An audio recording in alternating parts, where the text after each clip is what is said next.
savez que dans l'actualité, la politique municipale fait jaser beaucoup en cette période d'élection et dans les derniers jours, il y a des propos qui ont fait réagir énormément par rapport aux problèmes d'itinérance dans la ville de Québec. Évidemment, on parle ici du candidat de Leadership Québec pour Saint-Roch-Saint-Sauveur, Napoléon Wu, qui a tenu des propos vendredi dernier qui ont fait dresser le poil de ben du monde, évidemment, quand on parle d'itinérance et surtout quand on en parle dans les médias.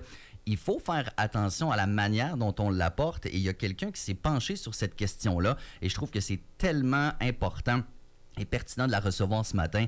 Elle s'appelle Ariane Sousa-Caron. Elle a fait une maîtrise en travail social à l'Université Laval. En fait, elle a fait le mémoire Représentation médiatique de l'itinérance au Québec entre 2014 et 2024. Elle nous fait le plaisir d'être en studio ce matin. Ariane, comment vas-tu? Ça va super bien. Merci de me recevoir. Ben merci de prendre le temps parce qu'évidemment, l'actualité fait en sorte que c'est plus important et pertinent que jamais d'aborder cette question-là de comment est-ce qu'on parle de l'itinérance dans les médias. Mais d'emblée, qu'est-ce qui t'a allumé, toi, à la base, de te dire « Moi, c'est là-dessus que je veux me pencher ». C'est vraiment une bonne question. En fait, j'ai commencé mon mémoire 2022 à peu près. Puis j'ai eu cette idée-là parce que j'étais souvent dans les conseils d'arrondissement de certains quartiers. Puis j'observais quand même des prises de parole assez tranchées de certains comités citoyens qui étaient très inquiets, en fait, de l'itinérance dans leur quartier. Puis je me suis demandé, d'où est-ce qu'elle vient cette inquiétude-là? D'où est-ce qu'il vient ce sentiment d'insécurité-là que je voyais aussi beaucoup dans la presse moi-même? Ouais. Alors, j'étais intervenante, en fait, dans un centre d'hébergement à l'époque. Fait que j'avais un lien quand même assez privilégié avec les personnes en situation d'itinérance. Puis j'avais envie de me demander, en fait, c'était quoi les représentations médiatiques de ces personnes-là, puis pourquoi est-ce qu'ils donnaient l'impression d'être dangereuses, en fait. Ouais, c'est tellement intéressant. Et qu'est-ce que tu as tiré comme conclusion? Mais d'abord, comment est-ce que tu t'y es pris pour trouver les réponses? Oui, c'est ça. J'ai décidé d'avoir un devis mixte de recherche. Donc, en fait, ça, ce que ça veut dire, c'est que j'ai fait une analyse quantitative des articles, puis j'ai aussi fait une analyse qualitative. OK. Fait que ça m'a donné des données statistiques sur les articles choisis entre 2014 et 2024. Puis j'ai aussi regardé qualitativement qu'est-ce qu'on dit dans les articles, quel langage est employé, quelle figure de style est employée. Alors, j'ai utilisé ces deux stratégies-là pour analyser quand même un corpus assez vaste de 7 journaux différents qui proviennent de métropoles, de la métropole, de centres urbains, mais aussi de centres plus éloignés. Région, Exact. Donc, tu as pu lire ces articles-là, faire une genre de synthèse. Et est-ce que quelque chose t'a frappé immédiatement? Oui. Premier constat assez frappant, c'est qu'il y a une hausse de la couverture médiatique de l'itinérance quand même assez marquée. Ah ouais? Dans les 10 années.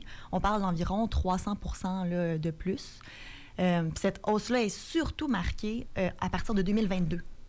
Donc, à partir de 2022, il y a à peu près une hausse de 181% de la couverture médiatique de l'itinérance. On est en pleine pandémie à ce moment-là? On était juste après la pandémie. Oui, c'est ça, on sortait de là. Oui, exact. Juste après la pandémie, où apparaissent beaucoup d'enjeux de cohabitation sociale. Oui, effectivement, ces enjeux-là ont été démontrés par la pandémie, entre autres. Est-ce qu'on peut faire un lien direct entre augmentation de l'itinérance et pandémie?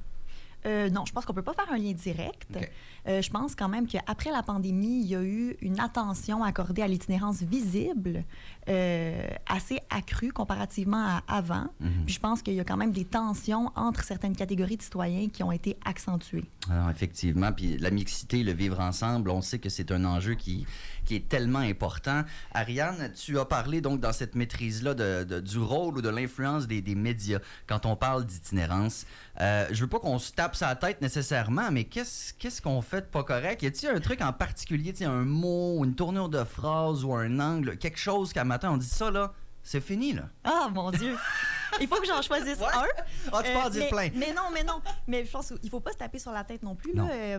Mais je pense que quelque chose qui a peut-être des impacts négatifs sur les personnes sur le terrain, ce serait les amalgames de l'itinérance avec d'autres enjeux qui posent des dangers réels pour la population puis qui accentuent la représentation dangereuse des personnes en situation d'itinérance. Fait que tout ce qui est amalgame entre itinérance, criminalité, Ouais. ça, je pense que c'est peut-être un bon point de départ. Là, essayer de Faire attention à comment est-ce qu'on les met des fois toutes dans le même panier, alors que chaque personne en situation d'itinérance a une histoire bien à elle et a une réalité bien à elle. Il y a un terme qui m'a choqué, que j'ai lu, qui s'appelle la chosification.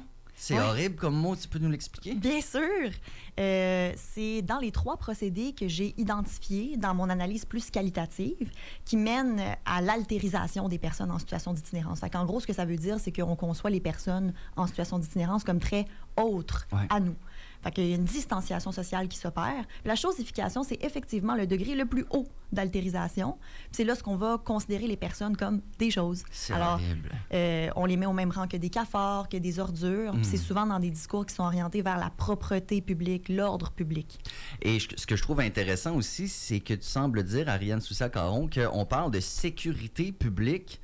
Il faudrait peut-être changer le mot sécurité pour santé. Exactement. C'est exactement ça. C'est un des messages clés qu'on essaie de passer le plus possible. C'est que sans nier les impacts sur le sentiment de sécurité des personnes, ça, je pense que c'est super important. Puis je pense que c'est des émotions qui sont difficiles à vivre pour beaucoup, beaucoup de citoyens. Mais de mettre l'accent sur la santé publique, ça met en lumière le fait que c'est un phénomène qui a des racines structurelles. Puis que c'est notre responsabilité collective, en fait, de s'attaquer à cet enjeu-là qui fait souffrir beaucoup de personnes.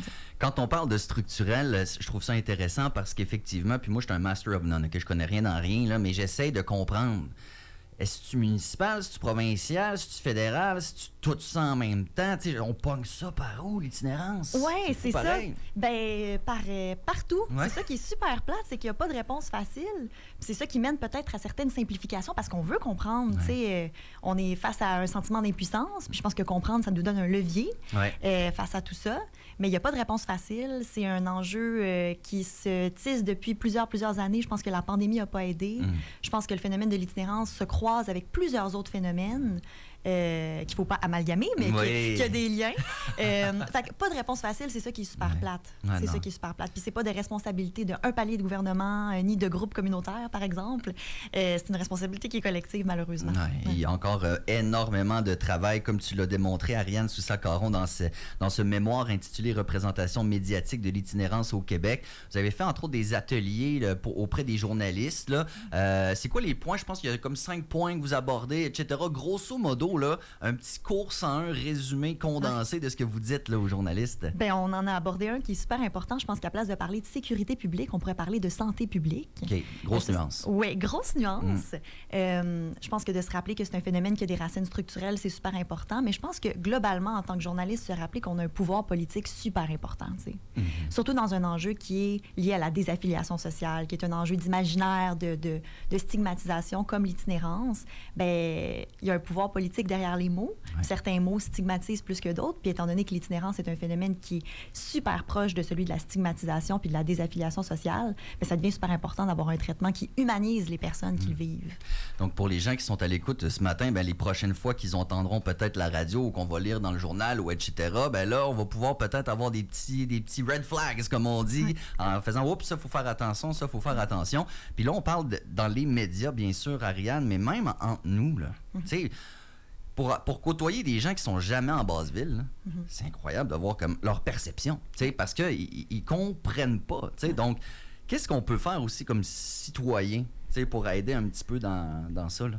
Pour aider l'intolérance? Oui, ben c'est ça, pour faire en sorte qu'il y ait un peu plus de tolérance, puis qu'on enlève un peu les amalgames. Est-ce qu'on se met-tu à s'ostiner avec le monde, puis tout? Qu'est-ce qu'on peut faire? Oh là là! Je pense que, étant donné que c'est un enjeu qui est hyper chargé émotionnellement, d'accueillir les émotions. Moi, ça, je trouve ça quand même assez important. Puis c'est un enjeu que j'ai soulevé dans mon mémoire, c'est qu'il y a beaucoup de citoyens qui vivent un sentiment d'insécurité, qui sont inquiets, qui ont peur, puis qui ont peur de le nommer aussi parce qu'ils veulent pas être associés à des positions intolérantes, tu sais. Je comprends. D'écouter ça, bonne première étape. Après, de peut-être s'éduquer sur quoi faire quand tu vois une personne, parce que justement, quand on connaît pas, ben on est inquiet. Alors, comment faire quand on croise une personne dans la rue, on sait pas comment interagir avec elle. Fait que je miserais vraiment sur l'écoute des émotions, éducation populaire. Tellement. Puis, tu sais, juste les regarder, puis un signe de tête, un sourire, tu sais, je veux dire, ça les humanise. Ça les déjosifie, ce mot-là. Anti-chosification, là. Anti ça. C'est ça, exactement. Donc, des sourires, des coucous, puis évidemment, on n'a pas de baguette magique ce matin, mais c'est quand même important de rappeler le pouvoir des mots, la manière dont on parle des choses, le message qui est véhiculé et à quel point on peut avoir une influence, puis à quel point on a une responsabilité, je pense, comme média en général, puis comme population, faire attention de comment on parle des choses surtout quand on les connaît que très peu. Ariane Soussa-Caron, merci tellement d'avoir pris le temps de venir nous parler ce matin. Ça a fait du bien. Je pense que tout le monde a gagné ce matin. Ah, ben merci de me recevoir. Ça fait plaisir. Passe une belle journée. Bonne journée. On est rendu à 8h08 maintenant sur les ondes de CKIA 88.3. On est la radio urbaine de Québec en ce mardi 23 septembre 2025. On va essayer de régler le dossier des tomates de Marc-André parce qu'on sait qu'il y a bien trop de tomates à donner à tout le monde. On ne sait pas quoi faire avec. Alors, on a une petite suggestion de Catherine Noël qui fait partie du groupe Les Hey Babies. Voici Sandwich aux tomates.